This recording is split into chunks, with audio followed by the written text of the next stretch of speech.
Gipatutsadahan ni Vice President Sara Duterte ang kasamtangang administrasyon nga daw gihimo ng legal ang vote buying nga gipaagi sa ayuda.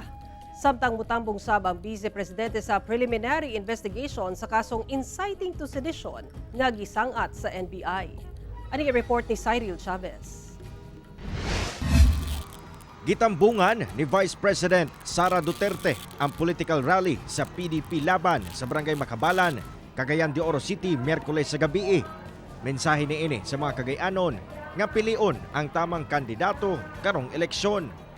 Nanawagan sab kini sa mga botante na dili tugutang mabaligya ang ilang boto.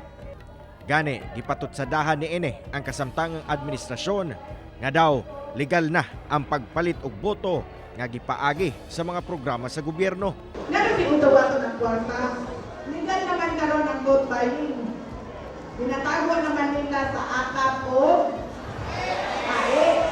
Gikumpirma sab sa Vice Presidente nga nakadawat kini og somon gikan sa Office of the Prosecutor tungod sa reklamong inciting to sedition nga ginaso sa NBI batok kaniya. Nakahinabi na ni VP Inday ang iyang legal team ug mutambong kini sa preliminary investigation nga pagahimuon karong May 9 ug 16. Nagkausap na kami ng aking abogado with regard to sa counter affidavit na tinatapos na lang namin.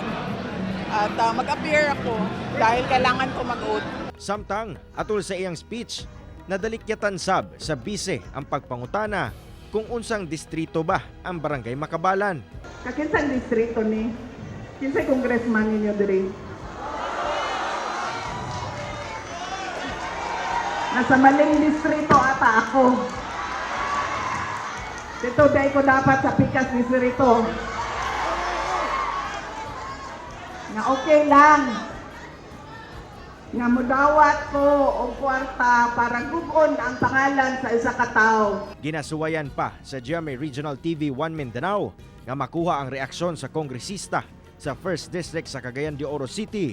Apan wala pa kini mitubag sa atong mga mensahe ug tawag. Kauban si Jaybert Pairat, Cyril Chavez.